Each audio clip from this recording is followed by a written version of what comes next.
Good morning students. तो कैसे हैं आप सब। मैं साहिल रावत, आपका इंग्लिश मेंटोर, स्वागत करता हूं बच्चों आपका आज की क्लास में। तो चलते हैं सीधा क्लास की तरफ। और लास्ट क्लास में we started the chapter Nelson Mandela long walk to freedom. It is a chapter और we can say an extract taken from his autobiography long walk to freedom written by himself Nelson Rolihlahla Mandela. इस chapter में बच्चों हमने अभी तक क्या पढ़ा था, एक बार फटाफट से रिकैप करते हैं और फिर जहां हमने चैप्टर छोड़ा था वहां से हम इसे कंटिन्यू करेंगे। सबसे पहले हमने वर्ड देखा था टर्म अपर्थिड। अपर्थिड क्या था? एक पॉलिटिकल सिस्टम था जिसके तहत क्या भेदभाव होता था, गोरी नस्ल और काली नस्ल के लोगों में क्या किया जाता था बच्चों, भेदभाव किया जाता था। और ये भेदभाव स्टार्ट किसने किया था? जो ऑपरेसर्स जो बाहर से आए थे और साउथ अफ्रीका में आकर के बस गए थे, उन्होंने साउथ अफ्रीका के नेटिव लोगों को, जो कि हम कह सकते हैं मूल रूप से ब्लैक लोग थे, क्योंकि पूरे अफ्रीका में ब्लैक लोग ही पाए जाते हैं, उनको अपना गुलाम बना लिया और उनको क्या कर दिया बच्चों, कंट्रोल करने लगे। और साथ ही साथ एक सिस्टम बना दिया, अपार्थाइड सिस्टम, जिसके तहत वो लीगली लोगों को क्या किया करते थे, डिस्क्रिमिनेट किया करते थे। और उस डिस्क्रिमिनेशन का कोई भी वो नहीं होता था, ठीक है। मतलब आप उसके लिए कोई कंप्लेन नहीं कर सकते, कुछ भी उसका कोई लीगल आप एक्शन नहीं ले सकते थे। एक ऐसा ही सिस्टम था। अपार्थाइड सिस्टम के तहत बहुत से राइट्स जो थे वो गिवन नहीं थे ब्लैक लोगों को। जैसे कि जिस कंपार्टमेंट में, ट्रेन के जिस कंपार्टमेंट में अगर व्हाइट पीपल ट्रेवल कर रहे होंगे, गोरे लोग ट्रेवल कर रहे होंगे, तो वहां पे एक ब्लैक इंसान ट्रेवल नहीं कर सकता था। जिस ऑफिस में व्हाइट लोग बैठे होंगे वहां पे ब्लैक इंसान नहीं बैठ सकता था। और ऐसे बहुत अनेकों एग्जांपल्स हैं बच्चों, जहां पे हर जगह पे क्या किया जाता था, डिस्क्रिमिनेट किया जाता था। बीचेस थे कुछ, south Africa is famous for its beaches, और वहां पे क्या होता था कि बहुत से बीचेस में साफ साफ लिखा होता था कि blacks and dogs are not allowed. ठीक है, सेम इसी तरह से मैंने आपको बताया इंडिया में भी होता था, जहां वो लिखते थे कि black Indians and dogs are not allowed. ठीक है, तो जो ये व्हाइट लोग हैं, I am not trying to, मैं किसी तरह की नफरत नहीं फैलाना चाह रहा, बट जो भी ये हैं जिन्होंने भी कॉलोनी सेट करी, इधर मोस्टली उनमें से ब्रिटिशर्स ही थे। तो इन ब्रिटिशर्स ने हमेशा से ही ये किया है, जिस जगह पे ये जाते हैं वहीं के लोगों को गुलाम बना देते हैं और उन्हीं के साथ डिस्क्रिमिनेट भी इन्होंने शुरुआत से ही किया है बच्चों। ठीक है, तो कुछ ऐसा ही सिस्टम अपार्थाइड था। जैसे हम भारतीय बहुत परेशान थे इनके अत्याचारों से, ठीक उसी प्रकार से वहां के लोग भी बहुत ज्यादा इनसे परेशान हुए। और कई सौ सालों तक तो ये चीजें चलती रही। यहाँ पे मेंशन भी था कि 300 सालों तक ये सिस्टम चला, इन्होंने गुलामी को झेला। But after that people started revolting, लोगों ने रिवोल्ट करना शुरू किया। और इसी तरह से सबसे बड़े रिवॉल्यूशनरी का नाम सामने आता है साउथ अफ्रीका की हिस्ट्री में, जिनका नाम है नेल्सन मंडेला। ठीक है, जिनके बारे में हम इस चैप्टर को भी पढ़ रहे हैं। Is it clear? वो बिलोंग करते थे अफ्रीकन नेशनल कांग्रेस से। वो को उन्होंने फॉर्म किया बच्चों, फाइट करने के लिए इस अपार्थाइड सिस्टम से उन्होंने खुद की अपनी एक पार्टी बनाई। उन्होंने ये बात सामने रखी कि साउथ अफ्रीका में क्या होने चाहिए, डेमोक्रेटिक इलेक्शंस होने चाहिए। ठीक है, प्रॉपर इलेक्शंस होने चाहिए और जो पार्टी आएगी वो एक डेमोक्रेटिक गवर्नमेंट फॉर्म होनी चाहिए। और फिर बहुत ही ज्यादा आंदोलन, बहुत ही ज्यादा आप कह सकते हैं स्ट्रगल के बाद बात पे सहमति जताई गई कि जनरल इलेक्शंस होंगे, एक डेमोक्रेटिक फॉर्म में इलेक्शंस होंगे। और इलेक्शंस होते हैं और उसमें जीत करके कौन सामने आती है बच्चों? यही पार्टी, नेल्सन मंडेला के द्वारा फॉर्म की गई पार्टी अफ्रीकन नेशनल कांग्रेस जीत जाती है। और इसी वजह से नेल्सन मंडेला को पहला ब्लैक प्रेसिडेंट घोषित किया जाता है साउथ अफ्रीका का। और साउथ अफ्रीका अब से क्या होने वाला था, एक डेमोक्रेटिक नेशन भी बनने वाला था। तो ये अपने आप में एक बहुत ही बड़ा हिस्टोरिक ओकेजन था, जिसे क्या किया गया है, अपनी ऑटोबायोग्राफी में लिखा है, जिसका नाम था लॉन्ग वॉक टू फ्रीडम। में नेल्सन मंडेला ने मेंशन किया है कि इसको उन्होंने कहा था इनॉग्रेशन, जिसे हम कहते हैं शपथ ग्रहण समारोह। तो शपथ ग्रहण समारोह के दिन क्या क्या चीजें होती हैं, वो सारी चीजें आपको यहाँ पे नेल्सन मंडेला बता रहे हैं। Is it clear? यहां तक सभी लोगों को क्लियर है बच्चों?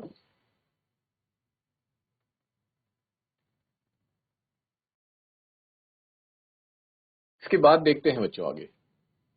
हमने देखा कि मंडेला बिकम साउथ अफ्रीका के फर्स्ट ब्लैक प्रेसिडेंट वो बनते हैं। और वो 300 साल बाद पहले ऐसे इंसान थे जो साउथ अफ्रीका के ब्लैक प्रेसिडेंट बने। यानी कि 300 साल तक वहां पे क्या था, गोरे लोगों का शासन था। फिर हमें बताया गया कि इनॉग्रेशन सेरेमनी कहाँ होती है, यूनियन बिल्डिंग के एम्फी थिएटर में, जो कि कहाँ है, प्रेटोरिया में है। इसको अटेंड करने पूरे दुनिया भर से बहुत सारे पॉलिटिशियंस और बहुत सारे डिग्निटरीज आते हैं। और इस समारोह में कुछ पंक्तियां कहते हैं नेल्सन मंडेला, और वो पंक्तियां क्या थी बच्चों? Never never again will this beautiful land experience the operation of one by another. इस पवित्र भूमि में, या फिर बहुत खूबसूरत भूमि में, आज के बाद ऐसा कभी नहीं होगा कि कोई पर्टिकुलर ग्रुप दूसरे समूह को क्या करेगा, ऑप्रेस करेगा, उस पर जुल्म ढाएगा। और ये सीन्स को क्या बताया गया? Jubilant scenes on the streets देखे गए, क्योंकि सब लोग उस दिन बहुत ज्यादा सेलिब्रेट कर रहे थे, क्योंकि 300 साल बाद आजादी मिली थी इतने बुरे कानून से। अपार्थेड जो एक बहुत गंदा कानून था, जिसे कि एक डिवास्टेटिंग कानून, डिजास्टर भी बताया गया है, ठीक है। ऐसे कानून से लोगों को आजादी मिलती है, और इसका जो जश्न है वो ना सिर्फ साउथ अफ्रीका के ब्लैक लोग, बल्कि all main, women and even children belonging from all races were celebrating this moment. They were singing and dancing with joy. ये सारी चीजें बच्चों हमने लास्ट क्लास में भी देखी थी।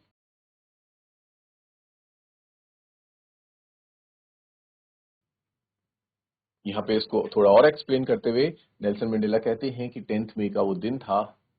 The day was very bright and clear, और बहुत ही सुनहरा वो दिन था।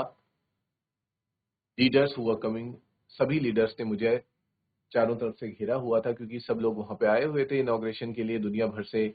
और वो आज तक की साउथ अफ्रीका की लार्जेस्ट गैदरिंग थी। और ये जो गैदरिंग हुई थी, ये कहाँ पे हुई थी, हम ऑलरेडी देख चुके हैं कि एक एम्फी थिएटर में, यूनियन बिल्डिंग्स की प्रेटोरिया में।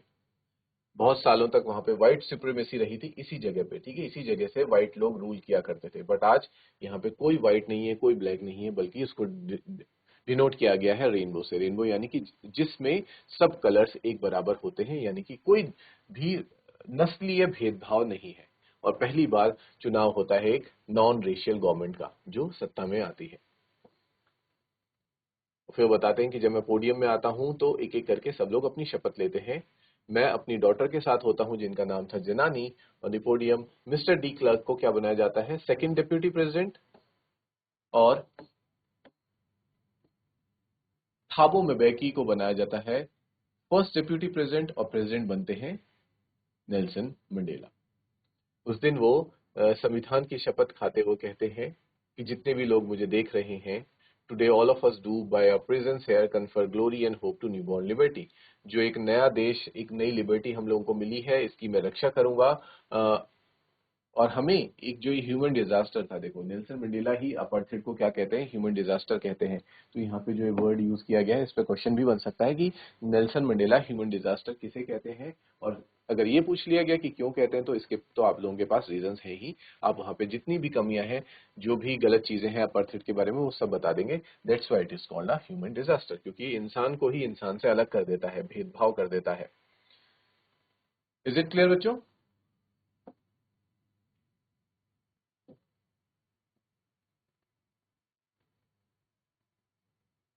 तो यहां तक हमने लास्ट क्लास में भी पढ़ लिया था। आई होप यहां तक सभी बच्चों को सारी चीजें क्लियर है।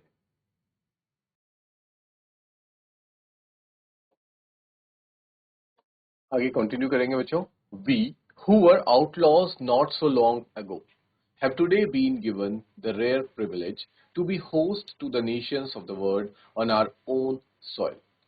यहाँ पे नेल्सन मंडेला खुद को संबोधित करते हुए कहते हैं कि वी, हम, who are outlaws. Who are outlaws का मतलब होता है because of its policy of apartheid, यानी कि अपार्थाइड की जो पॉलिसी थी, उस वजह से many countries had earlier broken of diplomatic relations with south Africa. क्योंकि अपार्थाइड की जो पॉलिसी थी, इसको कोई भी पसंद नहीं करता था, दूसरे राष्ट्र भी इसको सही नहीं मानते थे। इस वजह से कई सारे राष्ट्र साउथ अफ्रीका से अपने डिप्लोमेटिक, राजनीतिक रिश्ते जो हैं, उनको क्या कर देते हैं? संबंधों को तोड़ देते हैं, खारिज कर देते हैं। लेकिन क्योंकि अब हमने इस सिस्टम को ही उखाड़ के फेंक दिया है, अपार्थाइड नाम की गंदी पॉलिसी को ही फेंक दिया है, तो आज हमें ये प्रिविलेज मिलता है, ये सुनहरा अवसर मिलता है कि हम होस्ट कर पा रहे हैं इतने सारे राष्ट्रों को अपनी खुद की सॉइल पे, अपनी जमीन पर। We thank all of our distinguished international guests for having come to take possession with the people of our country of what is, after all, a common victory for justice. हम शुक्रगुजार हैं यहाँ पे जितने भी इंटरनेशनल अंतर्राष्ट्रीय हमारे guest आ रखे हैं, अतिथि आ रखे हैं इस पोजीशन में शामिल होने के लिए with the people of our country, हमारे देश के देशवासियों के साथ वो खड़े हैं अ कॉमन विक्ट्री, क्योंकि ये क्या है, एक अकेली साउथ अफ्रीका की जीत नहीं है।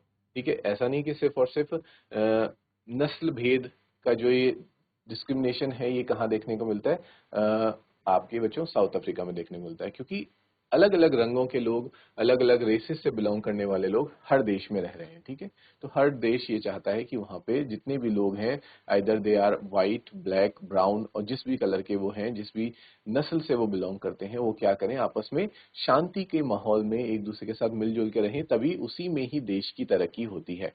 ठीक है, क्योंकि अगर सब लोग आपस में लड़ते रहेंगे, एक दूसरे को ऑप्रेस करते रहेंगे, तो किसी भी कंट्री का ग्रो करना बहुत मुश्किल होता है। तो ये कॉमन विक्ट्री है, ना सिर्फ ये साउथ अफ्रीका की जीत है, ये बल्कि पूरे विश्व की जीत है।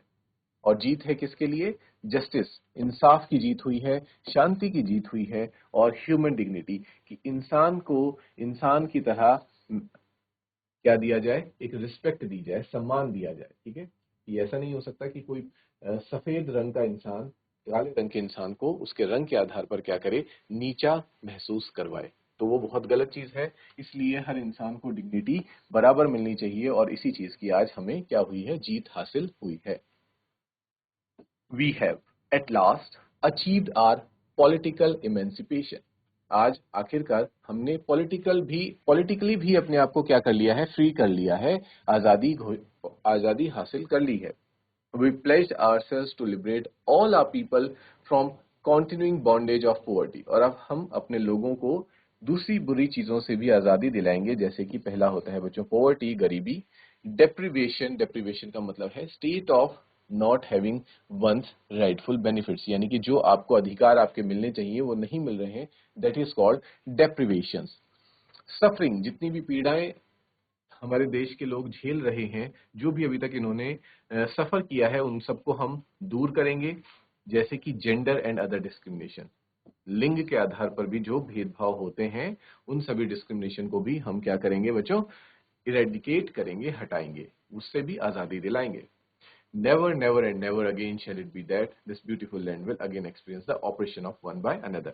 ये लाइंस पहले भी थी और ये फिर से दोहराते हैं कि इस धरती पे दोबारा कभी ऐसा नहीं होगा, पावन धरती पे, कि यहाँ पे एक ग्रुप ऑफ पीपल दूसरे ग्रुप ऑफ पीपल को क्या करेगा, ऑप्रेस करेगा। ऑप्रेस मतलब वही होता है बच्चों, प्रताड़ित करना। और डिस्क्रिमिनेशन का मतलब होता है बीइंग ट्रीटेड डिफरेंटली, अलग तरीके से उनके साथ व्यवहार करना। डिस्क्रिमिनेट करना मतलब एक ग्रुप ऑफ पीपल के साथ आप अलग व्यवहार करते हैं, अलग तरीके से बिहेव करते हैं, और दूसरे ग्रुप को आप अलग नजरिए से देखते हैं और अलग अलग उनके साथ व्यवहार करते हैं, ट्रीटमेंट करते हैं। That is called discrimination. The sun shall never set on so glorious a human achievement. Let freedom reign, God bless Africa. और इसी तरह से जो ये ह्यूमन अचीवमेंट, हमने अचीवमेंट हासिल करी है, हमारी अचीवमेंट हमेशा कैसी रहे, सन की तरह, सूर्य की तरह ग्लोरियस होती रहे। इसकी जो कीर्ति है वो चारों दिशाओं में फैलती रहे।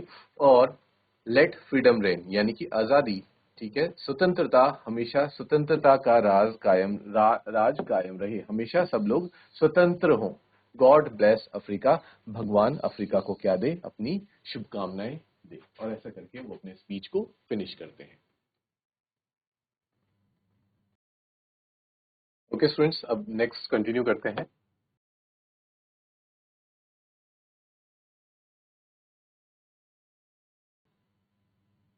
A few moments later, we all lifted our eyes in awe as a spectacular array of South African jets।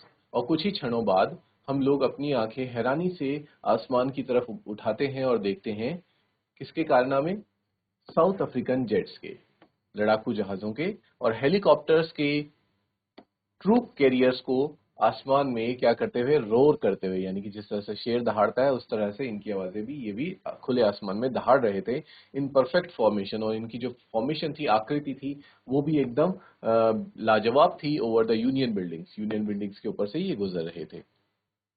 Spectacular array का मतलब होता है बच्चों एक इंप्रेसिव डिस्प्ले, यानी कि दर्शाना, जो कि सब लोगों को क्या कर दे, ऐसा दृश्य जो सब लोगों को मोहित कर दे। ठीक है, कलरफुल हो और बहुत ही ज्यादा अट्रैक्टिव हो। It was not only a display of pin point precision and military force. यहाँ पे नेल्सन मंडेला कहते हैं कि इस डिस्प्ले के द्वारा सिर्फ ये नहीं दिखाया जा रहा था कि मिलिट्री जो है उसके पास कितनी ज्यादा ताकत है और कितने प्रिसीजन के साथ, बारीकी के साथ वो अपने काम करती है, बट अ डेमोन्स्ट्रेशन, और ये अपने आप में एक क्या था, नमूना था, डेमोन्स्ट्रेशन था ऑफ मिलिट्रीज लॉयल्टी की। जो मिलिट्री है, सेना है, वो जो नई सरकार बनी है, एक डेमोक्रेटिक गवर्नमेंट बनी है, उसके लिए कितनी ज्यादा लॉयल है, अपनी, हम कह सकते हैं अपनी वफादारी को भी वो दिखा रही थी, साबित कर रही थी। To a new government that had been freely and fairly elected, एक ऐसी सरकार जिसे फ्री लोगों ने, यानी कि आजाद लोगों ने आजाद रूप से बिना किसी के जोर दबस्ती या डर के इलेक्ट किया है, और बहुत सही तरीकों से, फेयरली मतलब बिना किसी घोटाले के, बिना किसी गड़बड़ घोटाले के उसको चुना है उस सरकार को। Only moments before the highest generals of the south African defence force and police, और उसी के कुछ देर बाद क्या होता है, वहां पे साउथ अफ्रीकन जो डिफेंस फोर्स है, वहां के जो हाईएस्ट जनरल्स हैं और पुलिस के जो हाईएस्ट जनरल्स हैं, वो आते हैं सामने। किसके? नेल्सन मंडेला के। Their chests bedecked with ribbons and medals from days gone by, और उनके चेस्ट पे क्या देखने को मिलते हैं, बहुत सारे रिबन्स, और आपने देखा होगा मेडल्स वगैरह लगे रहते हैं। और ये उन्हें कब मिले थे? उन दिनों में मिले थे जो अब जा चुके हैं। सल्यूटेड मी, वो सब सल्यूट करते हैं अपने नए राष्ट्रपति को, यानी कि नेल्सन मंडेला को, एंड प्लेज देयर लॉयल्टी, और मेरे सामने शपथ लेते हैं किसकी? लॉयल्टी के लिए, कि वो हमेशा मेरे लिए, प्रेसिडेंट के लिए लॉयल रहेंगे, वफादार रहेंगे। I was not unmindful of the fact that not so many years before they would not have saluted but arrested me. और मुझे ऐसा नहीं कि मैं सारी चीजें भूल गया हूं, मुझे अच्छे से अभी भी याद है कि कुछ ही साल पहले की बात थी, ये लोग मुझे सल्यूट नहीं करना चाह रहे थे, बल्कि मुझे अरेस्ट करना चाहते थे।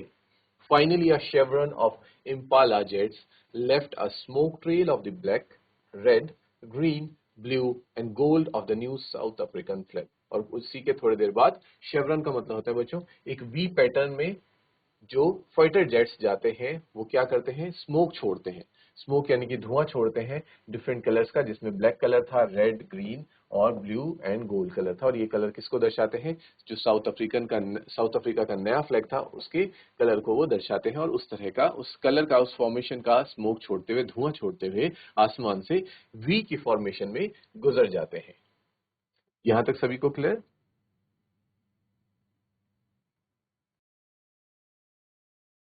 So let's see the next paragraph, which says, the day was symbolized for me by the playing of our two national anthems. वो दिन मेरे लिए क्या था? बहुत ही ज्यादा एक सिंबल को दर्शाता था, और वो क्या था कि उस दिन दोनों ही नेशनल एंथम्स प्ले किए गए, जो पुराना नेशनल एंथम था और साथ ही साथ जो इन्होंने नया बनाया था, वो दोनों को। And the vision of whites in singing, vision, जो वाइट्स थे बच्चों, वो नए नेशनल एंथम को सिंग कर रहे थे, Kosi scale Africa, and blacks, और ब्लैक्स जो पुराना एंथम था डाइस्टेम, उसको सिंग कर रहे थे।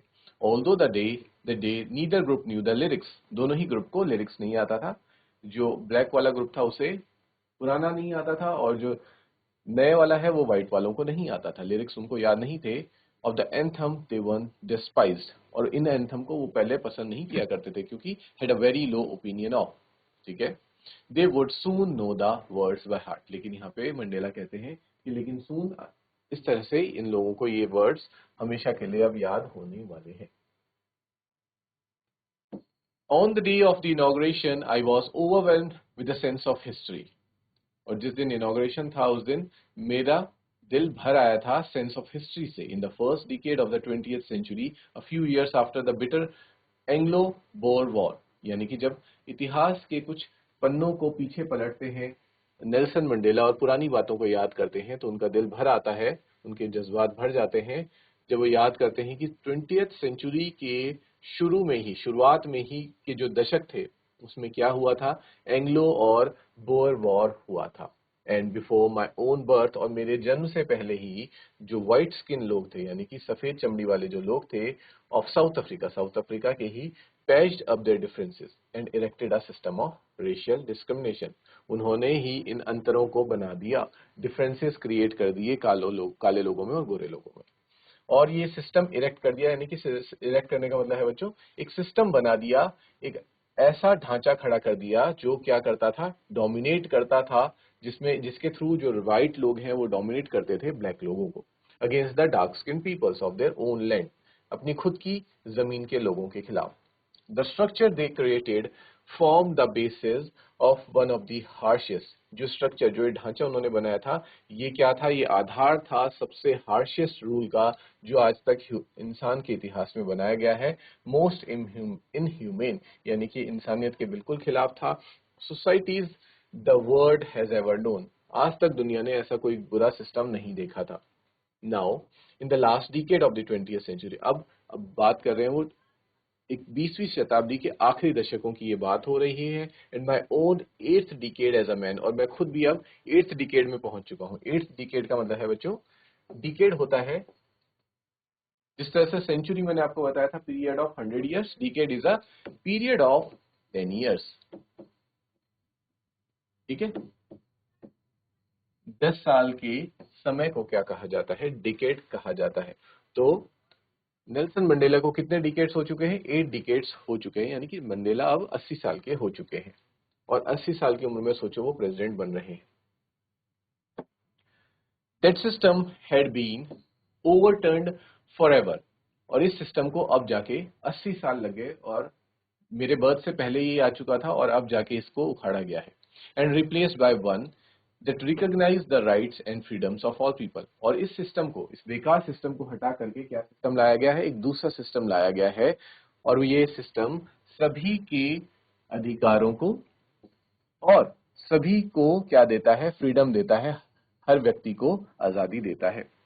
रिगार्डलेस, ये किस पे बिलीव नहीं करता, कलर पे, उनकी स्किन के, उनकी चमड़ी का जो रंग है उसके आधार पर उनको अधिकार नहीं देता है, ना ही उनको आजादी देता है।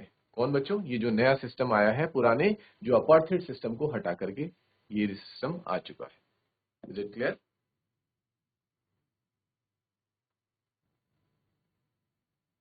ओके स्टूडेंट्स, आई होप कि आज जो क्लास में हमने पढ़ा कि किस तरह से नेल्सन मंडेला ने अपने इनॉग्रेशन सेरेमनी के बारे में हमें बहुत सारी चीजें बताई, और साथ ही साथ उन्होंने अपार्थाइड सिस्टम के बारे में बताया, किस तरह से जो वहाँ की नई सरकार फॉर्म हुई है, और वहाँ के जो मिलिट्री है वो अब लॉयल है कहाँ के लिए, नई सरकार के लिए, डेमोक्रेटिक सरकार के लिए। वही मिलिट्री के जनरल्स जो पहले नेल्सन मंडेला को अरेस्ट करना चाहते थे, वो अब उनके सामने सल्यूट कर रहे हैं। बहुत सारी चीजें हमने देखी आज, और नेल्सन मंडेला पुरानी चीजें भी याद करते हैं कि किस तरह से जो अपार्थाइड सिस्टम का इतिहास है, एंग्लो बोर वॉर हुआ था, उसके बाद अंग्रेजों ने क्या किया, अंग्रेजों नहीं कह सकते हम, व्हाइट स्किन जो साउथ अफ्रीका के व्हाइट स्किन लोग थे, उन्होंने वहां के ब्लैक स्किन लोगों के खिलाफ ही एक सिस्टम बना दिया था, और सिस्टम को उखाड़ने में कितना वक्त लगा, और अब जाकर के वो सिस्टम हट चुका है।